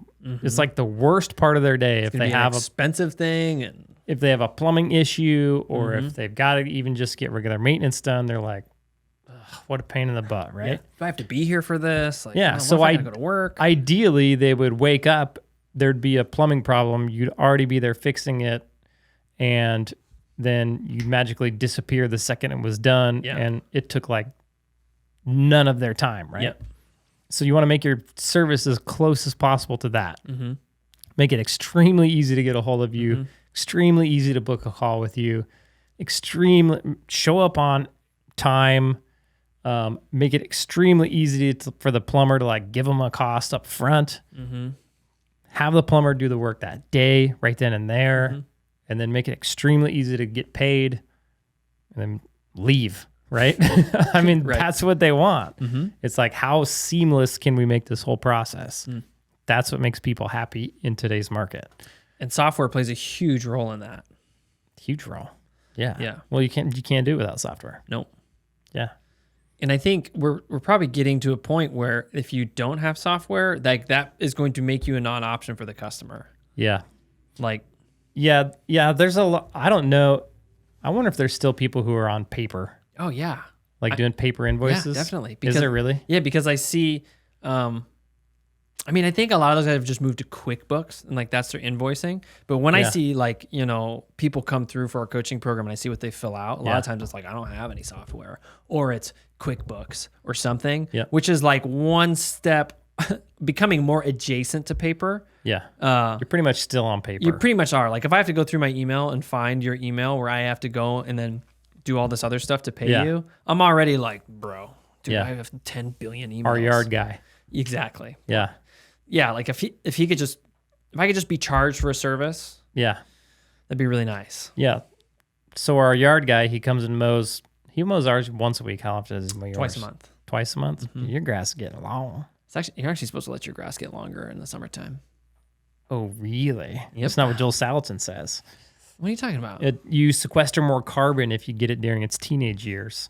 Anyway, long, way off topic. I like that sentence though. You sequester more carbon if you get it in That's its an teenage exact years. quote from Joel Salatin. What kind of grass is he talking about? He's talking about grass you feed your cows. Yeah, you feeding your cows on pasture. That? That's probably grass that you should let get long so it can survive in this harsh heat. Maybe. You got to water it. Yeah, but the thing is, if it's too short, then it doesn't provide shade to itself, and then the sun is going to scorch it. And then if you do water it, that water's just going to go away even quicker. Yeah, yard guy comes once a week. He bills us every week, but he sends us an email. Yeah. No, he bills us once a month. He bills you guys once a month? How often does he bill you? After every job. I think he's billing us every month. And it's an email that my wife gets buried in her thousands of emails. She forgets to pay it, and then he has to send another email to be like, hey, you didn't pay last month's invoice yet. Here's this month's. And then she doesn't see that one. And then 2 months go unpaid, and he's got to be like, hey, you didn't pay your invoice. Yeah. So think about like the time he's spending on that and the lost amount of money in the bank. Sure. Now he's 2 months behind. He already did the service. He already paid for the gas. He already paid for the labor. It's his labor, so it's not as bad. But if it was somebody out doing it, right? If he was paying somebody, he's already paid them, and now he doesn't have the money in the bank. And he has to go back and look and be like, did they pay me yet? Oh, they didn't? Let me go send them an email. And he has to send an email. And then he has to go back and look. Oh, they didn't pay me yet? Let me go back and send an email, right? Yeah. When in reality, he could just auto bill us every month. The exact same amount. It's the same bill every month. It is the same. Just put it on auto bill, dude. Keep my credit card and have it just run every single month. Yeah. But the way he set up I guess we bought into his contract, right? So he set it up instead of doing it a 12-month contract, it's a 6-month contract because the grass doesn't grow here in the wintertime. Right. I would have done a 12-month contract. Say, I'll come cut your grass in these 6 months, and you sign up for and you pay me every month. Then it would have taken revenue and split it up throughout the year. Auto bill, nobody ever would have even cared or noticed. He wouldn't have to go track payments. Same thing for your plumbing business. Just get paid after every job. Right. Don't have to track it. Make it as easy as possible for the customer. Yep. Don't make them go dig through their email and mail you a check. Yeah. No, please don't do any or a money order. No mailing of anything. Yeah, because that's ridiculous. That's yeah. Whenever I get to that point in any service, which is very rare, thankfully, it's like, dude, I don't even know where my checkbook is right now. Dude, I haven't written a check in I don't know how long. Like I was talking to my wife because we got to pay our kids' school on Monday, and I'm like, okay, we got to find the checkbook now because I don't know where that sucker is. They don't take credit card? No, probably not. Give him a check. Yeah, I'm gonna talk to him and be like, dude, can you set up I don't know. They probably don't have a lot of margins to like pay fees to like Stripe or whomever, but why not? They totally could, right? I would think so. What's it cost a year for the school? $7,000 per kid. And so do you got to pay the whole $7,000 up front? Nope, you pay it monthly. And is it 12 months out of the year or just 10. during school? So you do a 10-month payment plan. See, if I was them, I'd do 12, and then I would just whatever the credit card fee was, I'd raise the price by that much, and then Sure. take auto bill people's credit cards. Yeah, it'd be a lot. Well, Because now you got to go in every month and give them a check. I have to remember that, it's the beginning of the month. I got to go find the checkbook again because I'll probably forget in that weird spot I put it. Yep. I got to remember the amount. I can remember who it's addressed to. And what are the chances that you're going to forget 1 month? Oh, like pretty dang high. And then they're not going to have their money. Exactly. Yeah. Yeah. I should talk to him and be like, dude, let's get you on the 21st century because, like, can I Apple Pay this? Is there a way to do that? Yeah, like, really. Can I just come and be like, booking? And now you don't get the airline miles for your... Exactly. Because I got to go through Cool. check. So, hey, Yeah. everybody listening, don't sleep on that part of it. That, especially if you're going to do like a big bill, like a prospector came to my house here in Florida magically, and they had to put a boiler in magically, and it was like $45,000. Yeah, you know, I'm like, dude, I'm maxing out one credit card and I'm putting it on the rest of it so I can get those miles and then Heck yeah. paying it off however I do. Yeah, and I'm going to charge you 3% more for it. And I'm gonna be like, I don't care, just give me the miles. Yeah, exactly. Yeah. You wouldn't even know. No, I wouldn't. Everybody gets charged 3%. Yep. Actually, what we do is we say, okay, we do this much in revenue, and we pay this much. We do a certain percentage in credit card charges, so we know we're going to pay a certain amount in credit card fees for the year. I think it's like $150,000 that we pay in credit card fees, and so we just build that into our hourly rate. Yeah. Done. Yep. Which is one to not sleep on within your business is credit card fees. The other thing to not sleep on in your business with credit cards is just having credit cards and running all of your bills on your credit cards. Yeah. Like Because again, for the bennies that you get, Yeah. especially even if it's like, I mean, miles is super huge. Even like cash back, you're like, oh, let's do a Christmas party. Let's just grab some cash back. Boom, Christmas party funded. Well, think about this. In the beginning of your business, what's the one thing you're short on? Cash. Cash. That's actually a great point. Dude, if you're going and buying all of the parts, all of the equipment, everything for your business on a credit card that you can get cash back on, and you're short on cash, maybe you need to go do some more advertising, or maybe you need to buy a piece of equipment, go get cash back on your credit card and go use it to fund your business. Yeah, because like you could probably get at least 1,000. What do you think you can get on cash back? Just roughly. What do you mean? Like how much per month? Because I was about to say $1,000 per month cash back. Do you think that's a reasonable number? Well, it depends on how much money you're spending. Well, let's say, well, I don't know. And it depends on how much cash back you get. Sure. Like we've got millions of points on our credit cards. Yeah. And I don't know what the cash back is. It's probably a lot at this point. Yeah. But I like the points. Yep. So I don't know. I've never done cash back. But cash back, I don't think it pencils as well as like airline miles and stuff. No. But still, if you're short lower. on cash, Yeah. when those points finally add in there, like I know, like I think I only have like 60,000 points on my Chase card because I just cashed a bunch for these tickets. But even that, I think I get like for 60,000, like $300 or something, or $600. I can't remember if it's what the ratio is, but it's still money that I can just be like, Chase, I would like some money back. Thank you very much. Dude, get the cash back. Use it to pay, like go put it in the bank. Sure. And then use your credit card to go buy more equipment, get more points, and use the cash you got from your cash back to pay off your credit card to maximize those funds. Yeah. Like a lot of credit cards, like ours, the one that we use, you get 3 times the points on advertising. Oh, bro. So we spend $600,000 a year on advertising, and we get, gosh, that's a lot of miles. 1.8 million points a year just on our advertising budget, right? So, I mean, why not? Yeah. If you got 10% cash back, that's It's usually like 3% or 2%. 2%? Maybe even 1%. For business cards, it's probably like 1%. Who knows? I don't even know. But even still. But the miles, the points, the miles, they stack up so fast. And then you go on, fly somewhere, get a hotel, get a rental car.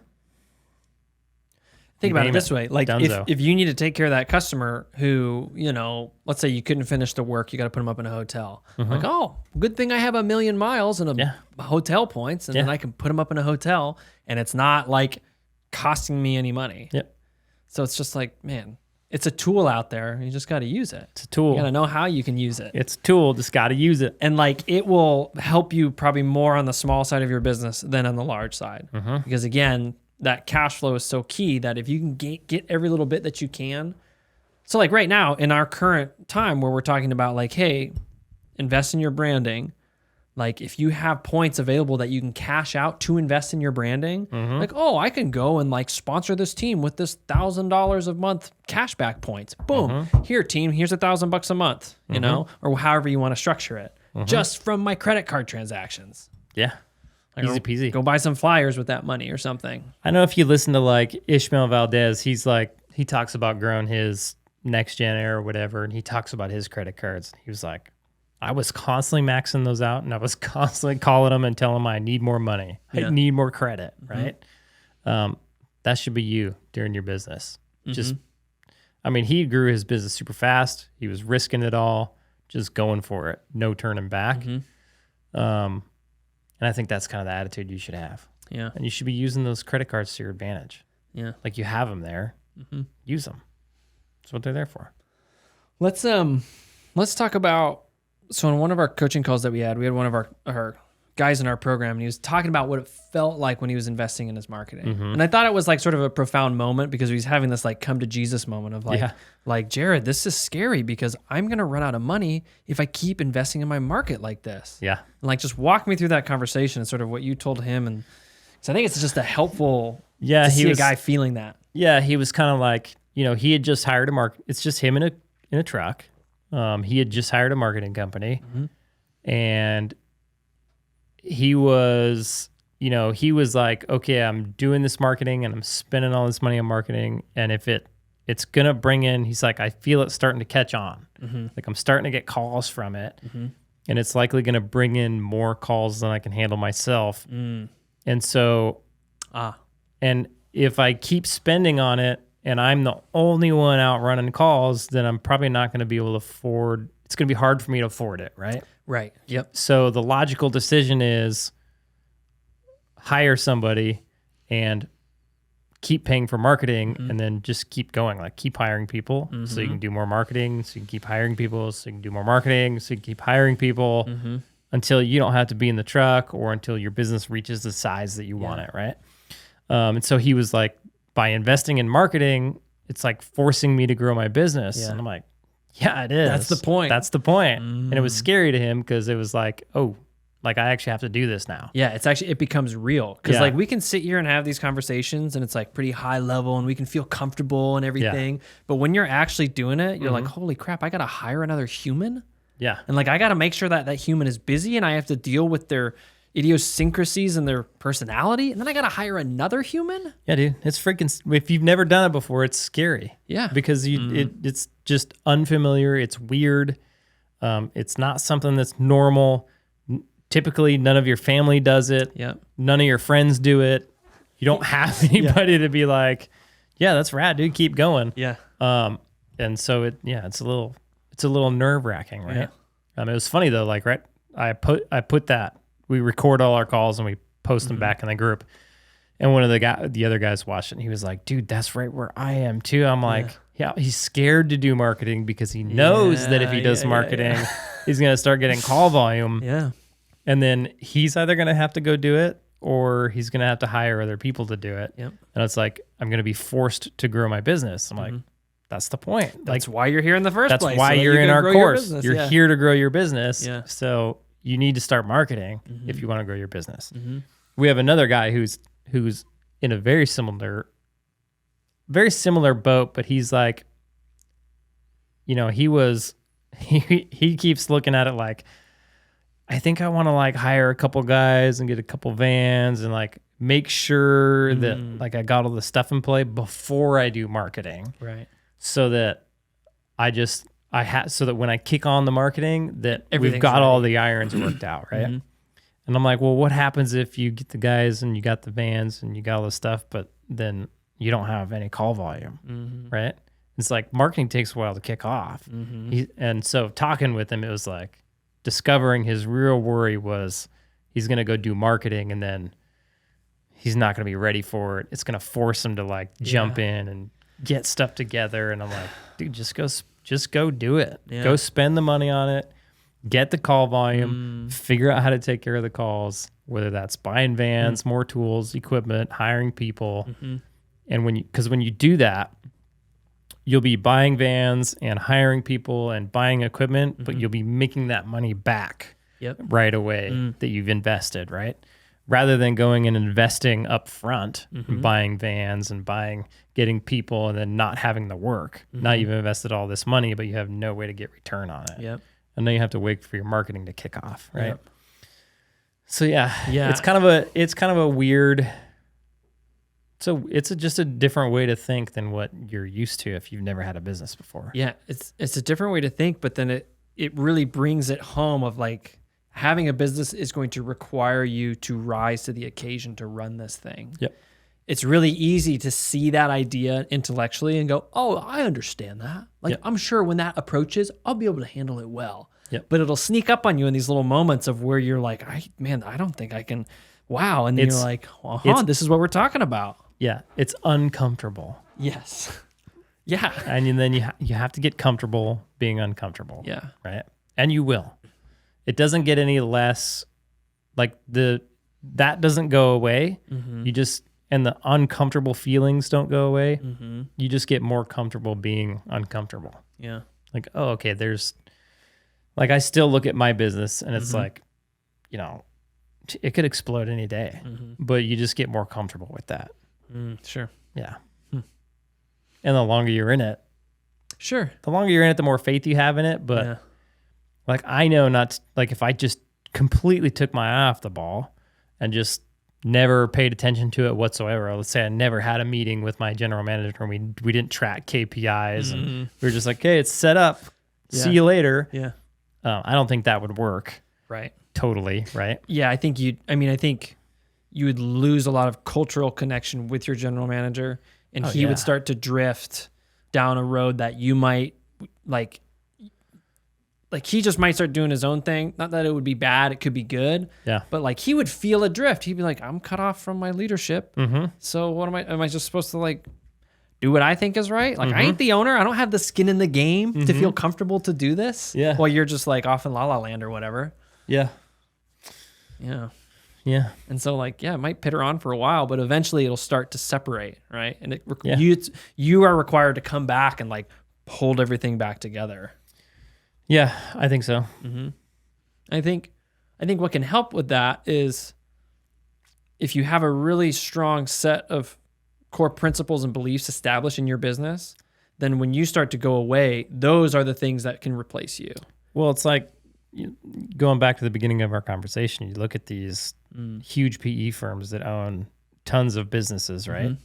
And they just put systems and people and things in place to where it all just goes up to like one head eventually, right?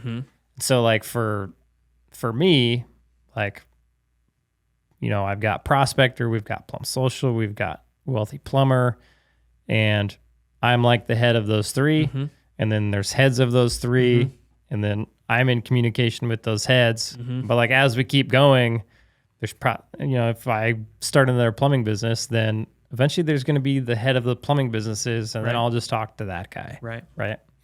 But I think you always need to have, you always need to be looking at it and having some involvement and always be pushing forward towards something, or else you're going to die. And if you want to get to the point where you don't want to have that involvement, that's when you just sell. Yeah. And then take the cash, and then you don't have to think about it. Yeah. Because otherwise it's going to nag at you. Because you're going to be like, well, I hope it's doing good without me. Yeah. Because chances are, just because there isn't clarity on whoever's leading it, unless they have a large stake of equity to where they feel comfortable making all these decisions. I mean, good or bad. You could like put CEOs in place. Like think about Liver King. Like he's, he's got, I don't know how many supplement companies he has, but he's got CEOs of all of his companies. Right. He's like, he recognized early on, like, I'm not a company leader.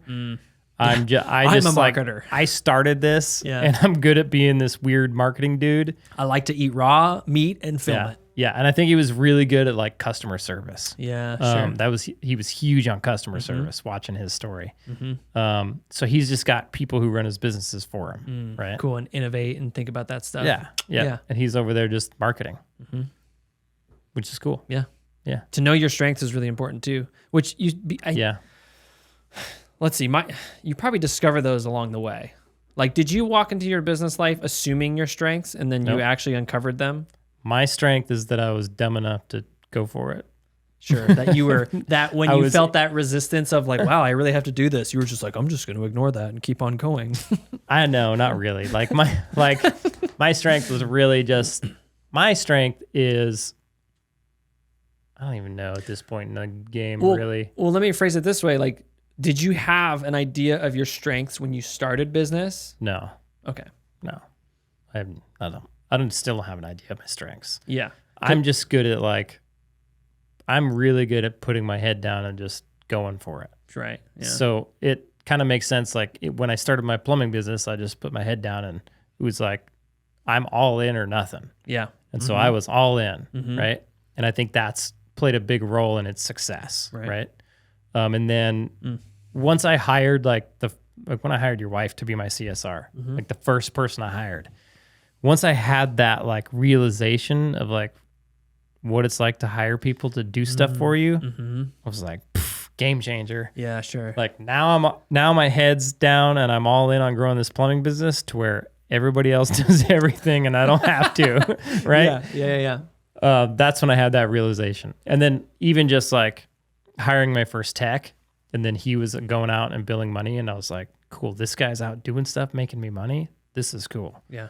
And then it happened again and happened again. And I actually happened remember again. you saying that even when I first came on with Plum Social, I remember you being like, man, it's cool. I don't have to do this stuff anymore. Dude, it was so cool. I was making to go do stuff, and then I was making happen. I was making tons of social media content, and then you came on and we got you going, and it was like, cool, I don't have to do this anymore. I just got 20 hours of my month back. Yeah. Yeah. Yep. Exactly. On sort of that topic of hiring and hiring a CSR, that can be a really good introduction to you hiring people if you've never done it before. Yep. You just came out, because that position isn't a technician. There isn't a huge amount of pressure, well, he's got to stay busy and all this stuff. It's and it's going to be lower paid position. Yep. So it's you don't have to you're not just jumping into this cold pool I got all these technicians and all this stuff. It's no, I hired a CSR. Yeah. Now I'm introduced to what it means to lead somebody and how that looks and structure and communicating with somebody. Yep. And it's not this huge high ticket thing. You're crap, this is a technician that if I lose him, we're screwed. It's okay. So, and you're going to be bad at it at first. Sure. Yeah. While I'm still getting better at hiring people today. Communicating with people today, setting expectations today.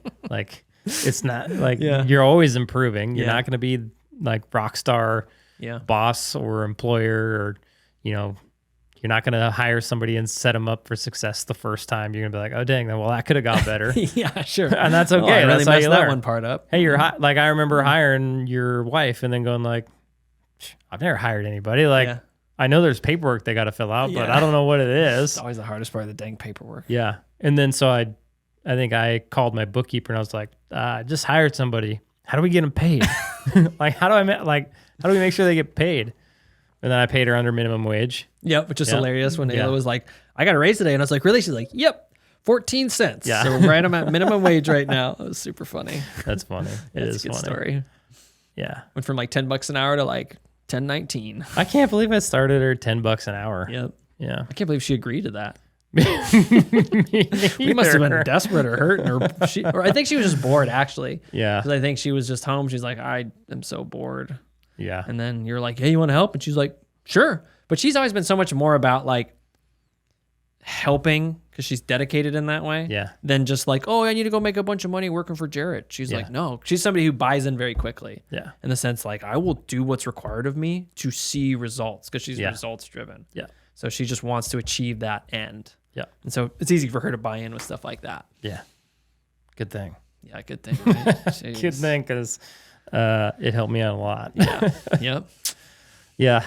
Helped me out a lot. And then even my third hire, I remember hiring, and he just came in and just started just busting ass, just going to jobs, billing out customers, got his own van ready, got all his own tools ready.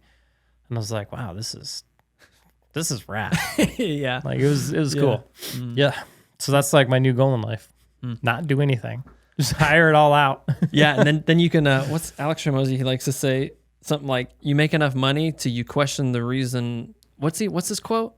It's you get to a point where you make so much money that you question, like, what is the purpose of money at all, or something like that, Dude. So it's like for you, where it's like when I show up at your house today and you're in your garage, I'm like, Yeah. hey, you like doing your thing? And you're like, I don't know, I'm just trying to stay busy. Because you're like, since you don't have this everyday focus Yeah. of like, I got to go out and make all this money. Yep. Now you're like, okay, now what is life? And so you have to sort of like figure out a new paradigm. It's a real thing.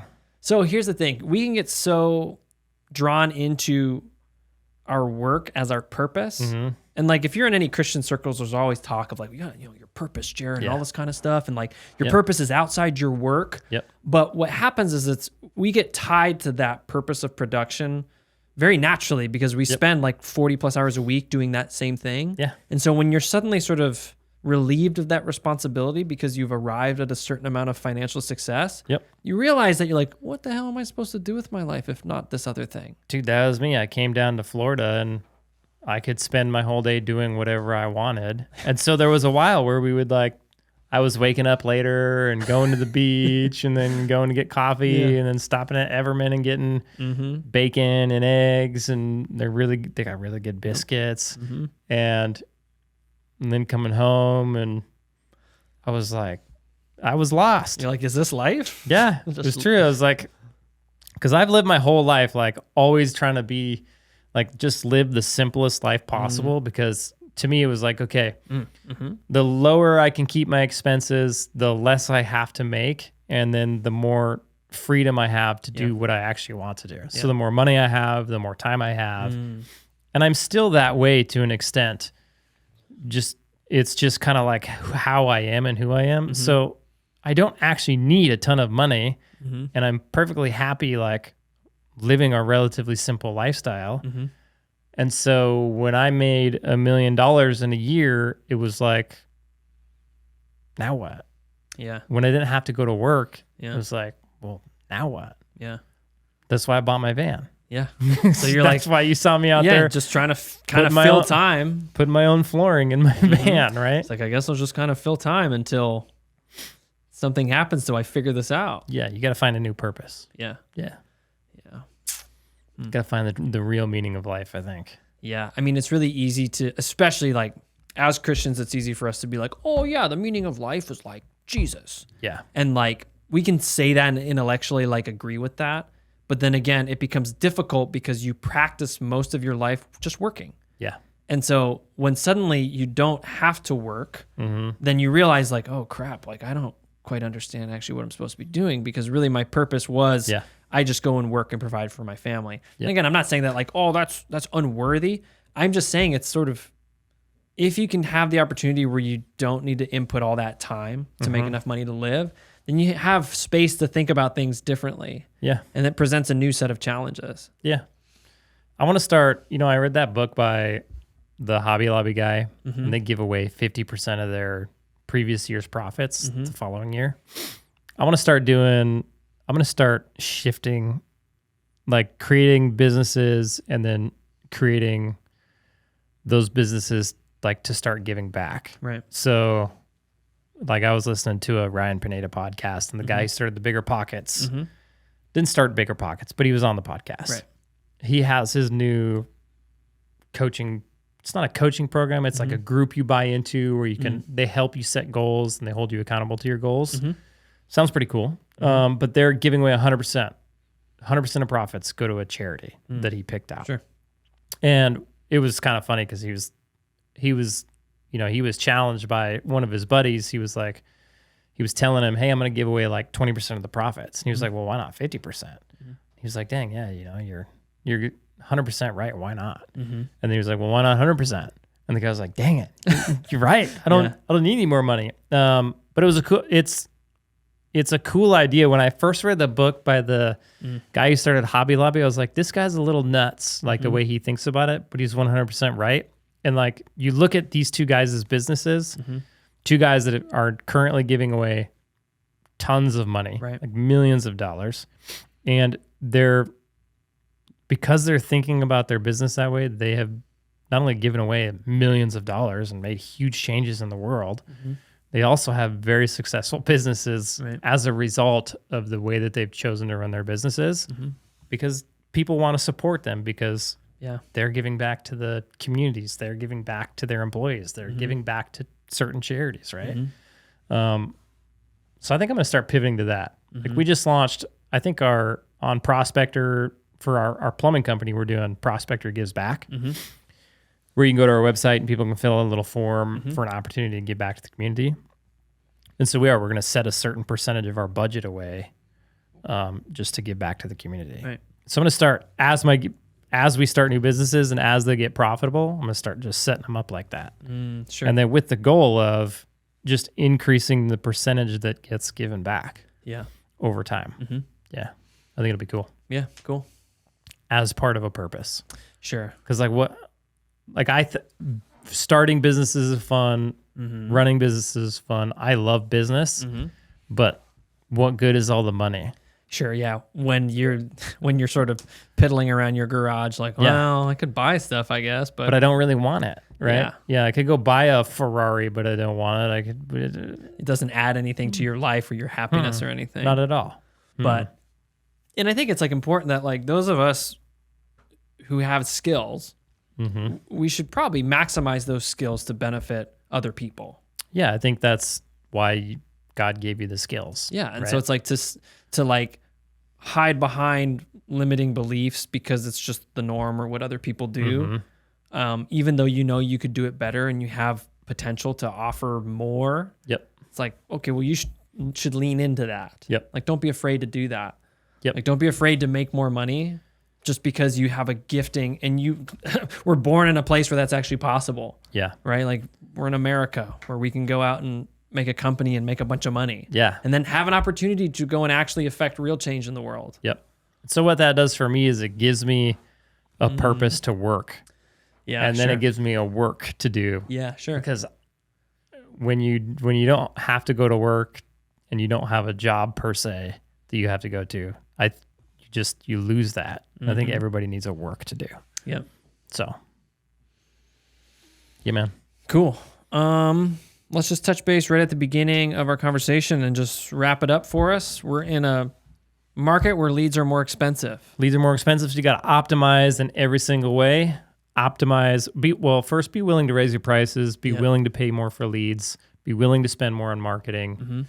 Charge your customer for that marketing. That's why you're raising your prices, because that's what all the big players around you are going to do. And it's required because it's a cost of doing business. It's cost of doing business, So right? you can't get out of it. You can't go operate your plumbing business at $200 an hour today. Right. It's just not going to work. Maybe 6 years ago you could. Today you cannot. Right. And then start optimizing everything in your business. So your CSRs, when they get that phone call, they should be booking them as jobs as often as possible. When you go out to the house, you should be serving the customer as best as possible. You should be maximizing the amount that you can bill for that customer every single time. And then you should be maximizing, like retaining those customers as well with your memberships, right? There was one other way we covered optimizing. I mean, do we talk about optimizing your schedule? Yeah, optimizing your schedule. Yeah. So like optimizing going out to the, highest dollar profit jobs, right? Which sort of requires you have a CSR so that she can assist you in that. Yep. Make sure you're going to the big jobs first, getting the money today.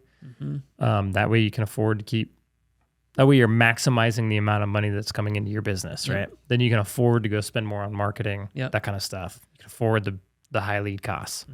It's not going to last forever. It is going to go away. And then be willing to invest in your brand and your brand equity. Yeah, brand equity. Be willing to get on social media. Be willing to spend on getting in front of eyeballs. Be willing to sponsor local sports teams. Go to local events. Just get your name out in the community in any way you can. Yeah. Dang, I was gonna.